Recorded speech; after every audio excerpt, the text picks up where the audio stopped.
Guys देखिए हमारा cobble को मशीन है, ब्रेकर जीसीबी कंपनी का है। इसका हेडाप्टर हम लोग अल्टर करके लाया है। देखिए चैम्बर मार के अंदर से। अभी देखते हैं क्या होता है, बैठता है कि नहीं पाइप। ये लगा के देख, ये भी देख रहे हैं।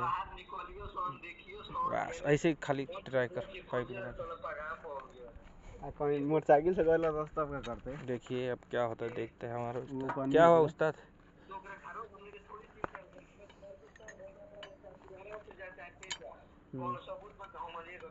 अरे खाली ऐसे ही पाइप लगा के देख मेरे दादा, क्या होता है क्या नहीं देखेंगे ना। तो भाग गए सब।